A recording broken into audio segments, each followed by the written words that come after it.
उस्ताद, मैंने सुना है हमारे गांव में एक पंडित आया है। तो उसमें मैं क्या करूं? मुझे उससे क्या काम है? अरे उस्ताद, सुना है वो पंडित बहुत ही चतुर और अमीर है। ओह अच्छा, हम भी तो देखें वो पंडित कितना चतुर है। उस्ताद, सुना है उसके घर बहुत ही धन दौलत है। अगर हमने उनको चोरी कर लिया तो जीवन भर हम आराम से बैठकर खाएंगे। तो देर किस बात की, आज रात को ही हम उसके घर चोरी करेंगे।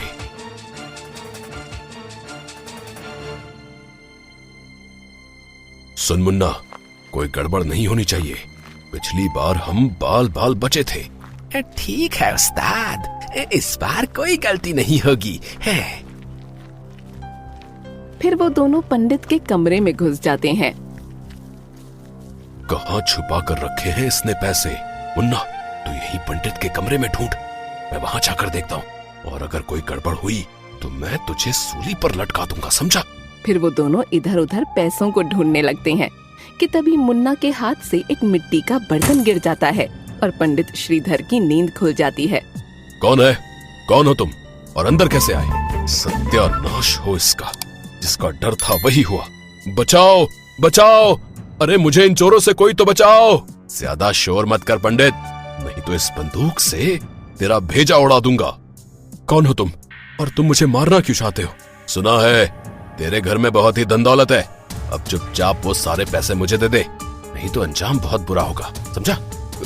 लेकिन मैंने तो वो सारे पैसे जंगल में एक पेड़ के नीचे गाड़ दिए हैं। क्या? लेकिन क्यों? इसलिए ताकि उन पैसों को घर से कोई चुरा ना ले। ओह अच्छा, तो तू खुद को बहुत ही शातिर समझता है। चल अब जल्दी से ये बता कि वो पैसे तूने किस पेड़ के नीचे गाड़ के रखे हैं। मैं नहीं बताऊंगा उस पेड़ के बारे में, तुम्हें जो करना है वो करो। लगता है तू ऐसे नहीं मानेगा। ठीक है, तो अब मुझे तुझे मारना होगा। रुको रुको, मैं सब बताता हूँ। मैंने वो पैसे जंगल में एक बड़े से बरगद के पेड़ के नीचे गाड़ दिए हैं। खबरदार, अगर मेरे पीछे आने की कोशिश की तो चल मुन्ना, अब हम वो सारे पैसे निकाल लेंगे।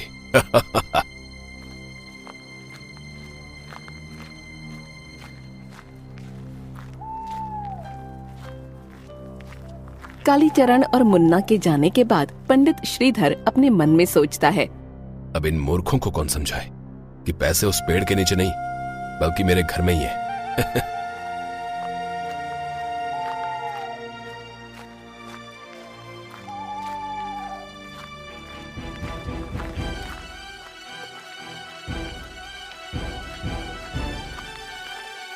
सबसे पहले हमें उस बरगद के पेड़ को ढूंढना होगा। थोड़ी दूर चलने के बाद मुन्ना कालीचरण से कहता है, उस्ताद, वो रहा बरगद का पेड़। तो उस पंडित ने इस पेड़ के नीचे पैसे छुपाए हैं। चल मुन्ना, अब जल्दी से खुदाई करना चालू कर।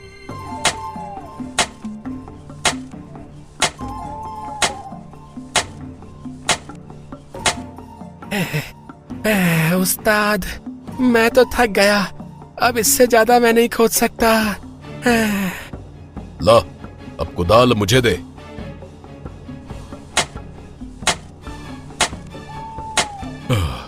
अरे बाप रे बाप, इस पंडित ने कितने नीचे पैसे गाड़ कर रखे हैं। मेरी तो खोदने में जान ही निकल गई। उस्ताद, अब तो पेड़ की जड़ भी दिखने लगी। लगता है उस पंडित ने हमको उल्लू बना दिया। तू ठीक कहता है मुन्ना, लेकिन मैं उस पंडित को छोड़ूंगा नहीं।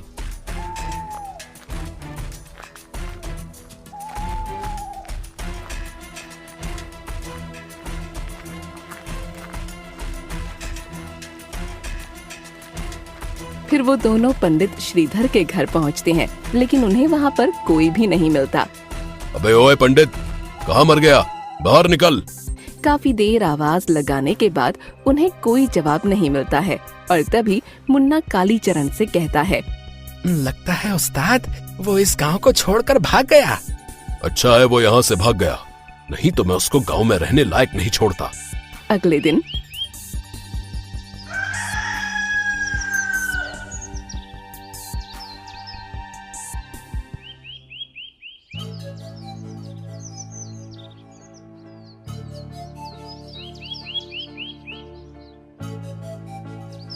कल उस पंडित ने हमारी बहुत बेइज्जती की। उस्ताद, आपसे एक बात बोलूं? क्यों ना हम भी पंडित बन जाएं? तेरा दिमाग तो ठीक है ना मुन्ना, या सुबह सुबह पी रखी है? कुछ भी बोले जा रहा है। उस्ताद, अगर हम पंडित बन गए तो लोग हमको बहुत सारी दान दक्षिणा देंगे और हमको चोरी करने की जरूरत भी नहीं पड़ेगी। बात तो तेरी सही है मुन्ना, लेकिन अगर हम पकड़े गए तो? अरे आप चिंता मत कीजिए उस्ताद, किसी को कुछ भी पता नहीं चलेगा। फिर वो दोनों पंडित का भेष बदल लेते हैं। उस्ताद, आप इस पंडित के भेष में एकदम लल्लन टाप लग रहे हैं। चल अब ज्यादा तारीफ मत कर मेरी, नहीं तो मुझे शर्म आ जाएगी।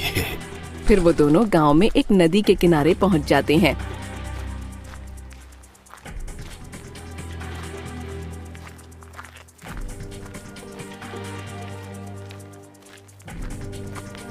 उस्ताद, आज से आपका नाम काली चरण नहीं, काली दास है, और मेरा नाम मुन्ना नहीं, शिव चरण है। ठीक है शिव चरण जी, अब आप जाइए और सारे गांव वालों को बता दीजिए कि गांव में एक बाबा आए हैं और वो सभी की समस्याएं दूर कर देते हैं। फिर मुन्ना एक दुकानदार के पास जाता है।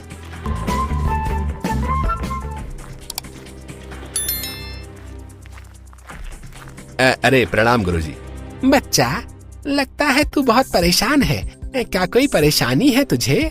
हाँ गुरुजी, मेरी दुकान भी ठीक से नहीं चल पा रही, मुनाफे की जगह घाटा ही हो रहा है। बच्चा, ये सब तू मुझे नहीं, बाबा को बता, वो तेरी सारी समस्याएं दूर कर देंगे। पास ही एक नदी के किनारे एक बाबा आए हैं, उनको अपनी समस्याएं बता, वो अवश्य तुझे समाधान देंगे। और हाँ, दान दक्षिणा देना मत भूलना। ठीक है गुरुजी, मैं अभी उन बाबा के पास जाता हूँ। ऐसे ही मुन्ना पूरे गांव में ये खबर फैला देता है कि गांव में एक बाबा आए हैं जो सभी समस्याओं को दूर कर देते हैं। प्रणाम बाबा जी, आंखें खोलिए, आपका भक्त आया है। बच्चा, क्या समस्या है तेरी? बाबा जी, मेरी पत्नी मुझसे हमेशा झगड़ा करती रहती है और मेरी दुकान भी ठीक से नहीं चल रही है। मैं बहुत परेशान हूँ बाबा जी, कुछ करिए बाबा जी, कुछ करिए। बच्चा, ये ताबीज तेरे गले में बांध ले, कुछ दिनों में ही तेरी सारी समस्याएं खत्म हो जाएंगी। बाबा जी की जय हो, बाबा जी की जय हो। फिर वो आदमी कुछ दान दक्षिणा देकर वहाँ से चला जाता है।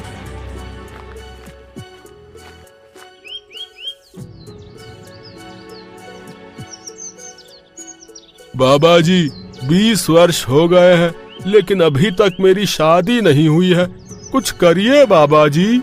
ये पूछ भी किस इंसान से रहा है जिसकी खुद आज तक शादी नहीं हुई है? बच्चा, तेरा हाथ आगे ला, मैं तेरी हाथों की लकीर देखकर बताता हूँ कि तेरे भाग्य में लड़की है कि नहीं। फिर बाबा जी उस व्यक्ति का हाथ देखकर उस व्यक्ति से बोलते हैं, बच्चा, तू बहुत आगे जाएगा और तेरा जल्द ही एक सुंदर कन्या से विवाह होगा, तथास्तु। बाबा जी, आप धन्य हो, आप धन्य हो बाबा जी। फिर वो व्यक्ति बाबा को कुछ पैसे चढ़ाकर वहाँ से चला जाता है। उस्ताद, आज तो हमने बहुत ही अच्छी कमाई की है। हाँ मुन्ना, अब हम ऐसे ही लोगों को लूटते रहेंगे और कुछ दिन बाद सारे गांव वालों को लूटकर हम यहाँ से भाग जाएंगे।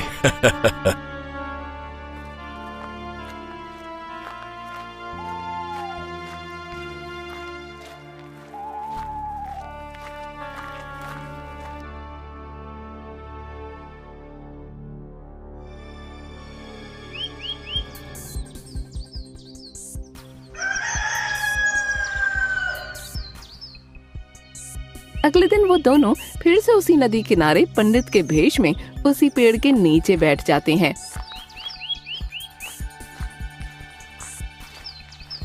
बाबा जी, मैं कल जो आपसे ताबीज लेकर गया था ना, उसने तो चमत्कार ही कर दिया बाबा जी।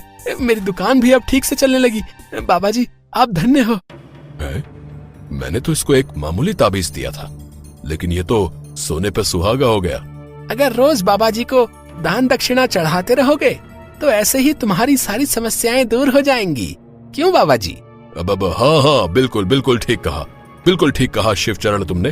तभी वहाँ पर एक लड़की आती है और बाबा जी से कहती है, प्रणाम बाबा जी, आप सभी की समस्याएं हल करते हैं, तो हमारा भी तो फर्ज बनता है ना कि हम आपको भोजन करवाएं। बाबा जी आप मेरे घर चलिए, मैं आपको भोजन करवाना चाहती हूँ। ठीक है बच्चा, हम शाम को तुम्हारे घर भोजन करने अवश्य आएंगे।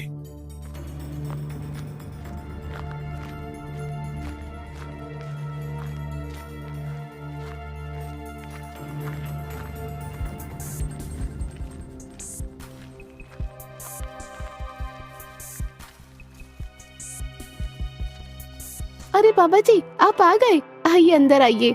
इस लड़की का घर तो बहुत ही बड़ा है, लगता है इसका बाप बहुत ही अमीर होगा।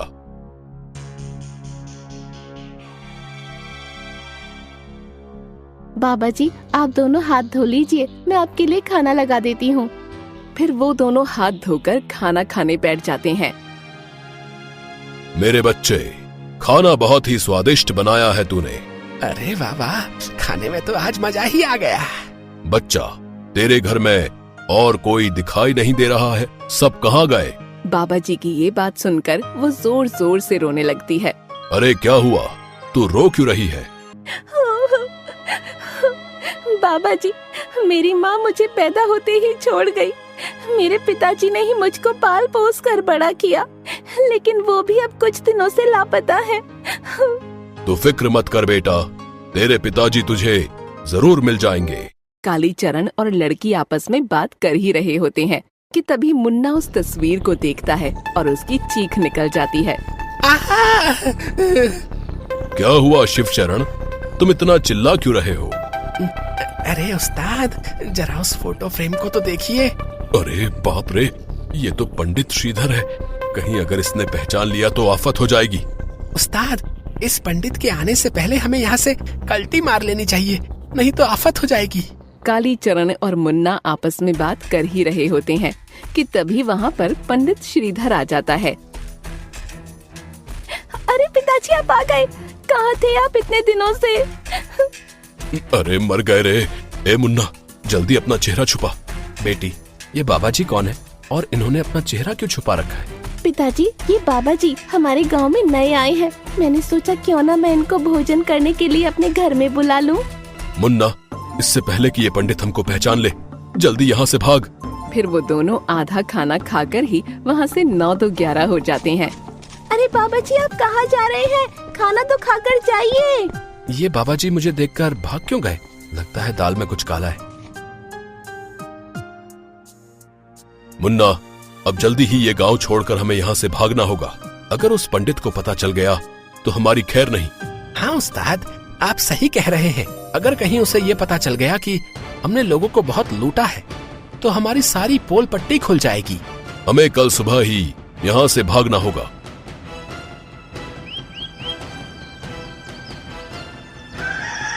अगले दिन वो दोनों अपना सामान पैक कर ही रहे होते हैं कि तभी वहाँ पर पंडित श्रीधर आ जाता है। अरे पंडित जी, आप कहाँ जा रहे हैं? आपके भक्त आपका इंतजार कर रहे हैं। अरे कहीं नहीं, हम भला हमारे भक्तों को छोड़कर कहाँ जाएंगे? अच्छा, तो ये वही डाकू है जिसने मेरे घर में चोरी करने की कोशिश की थी। आज तो इनको ऐसा सबक सिखाऊंगा कि पंडित तो क्या, डाकू बनने के लायक भी नहीं रहेंगे। अरे क्या हुआ, तुम क्या सोच में पड़ गए? उस्ताद, एक्टिंग तो ऐसे कर रहे हैं जैसे सचमुच के बाबा हों। मान गए उस्ताद को। कुछ नहीं, चलिए, नदी के किनारे आपके भक्त आपका इंतजार कर रहे हैं। पंडित श्रीधर के जाने के बाद कालीचरण मुन्ना से कहता है। मुन्ना, लगता है ये पंडित हमें पहचान नहीं पाया। हाँ उस्ताद, मुझे भी ऐसा ही लगता है। अरे भाई, अब जब ये हमको पहचान ही नहीं सका तो क्यों ना हम कुछ दिन और गांव वालों को लूट लें। बहुत ही उचित बात कही है आपने बाबा जी। लगता है तू भी मेरी तरह एक्टिंग करना सीख गया। बाबा जी, मेरा बेटा बहुत ही नालायक और बदमाश हो गया। काम वाम कुछ करता नहीं है और कहता है कि मुझे कालीचरण डाकू की तरह बनना है। चलो, इस गांव में कोई तो है जिसे मेरे जैसा बनना है। क्या हुआ बाबा जी, आपको इतना पसीना क्यों आ रहा है? अरे कुछ नहीं, बस गर्मी काफी तेज पड़ रही है ना, बस इसीलिए पसीना आ गया। वो दोनों आपस में बात कर ही रहे होते हैं कि तभी वहाँ पर श्रीधर कुछ पुलिस वालों के साथ आ जाता है। अबे ये पुलिस कहाँ से आ गई? इंस्पेक्टर साहब, पकड़ लो इस ढोंगी बाबा को। अबे मुन्ना भाग, नहीं तो पुलिस हमको छोड़ेगी नहीं। अरे भागने की कोशिश ना करना कालीचरण, कानून के हाथ बहुत लंबे हैं। क्या कालीचरण, इंस्पेक्टर साहब, ये आप क्या कह रहे हैं? हाँ गांव वालों, ये कोई बाबा नहीं बल्कि ये हमारे गांव का कालीचरण डाकू है जो पंडित के भेष में घूम रहा है। तो तुझे सब पता चल ही गया पंडित? पता तो मुझे तभी चल गया था जब मैं तुम्हारे घर तुमको बुलाने आया था। पंडित, तूने पुलिस को बुलाकर बहुत बड़ी गलती की है। मैं तुझे छोड़ूंगा नहीं। रे ज्यादा शान पट्टी मत कर कालीचरण, अब तुझे मुझसे कोई नहीं बचा सकता, समझा? रे हवलदार, रे पकड़ लो इन दोनों को। पुलिस उन दोनों को पकड़ रही होती है कि तभी एक गांव वाला कहता है, इस ढोंगी बाबा ने हमको बहुत लूटा है, हम इसको छोड़ेंगे नहीं। गांव वालों, मारो इसको। हाँ हाँ मारो इसको। हाँ हाँ मारो इसको। अबे मुन्ना भाग, नहीं तो गांव वाले हमारा भरता बनाकर खा जाएंगे। मारो इनको, मारो। कालीचरण के ऐसा बोलते ही गांव वाले उन दोनों को बहुत बुरी तरह मारने लगते हैं। अरे छोड़ दो हमें, आई मार लग गई रे।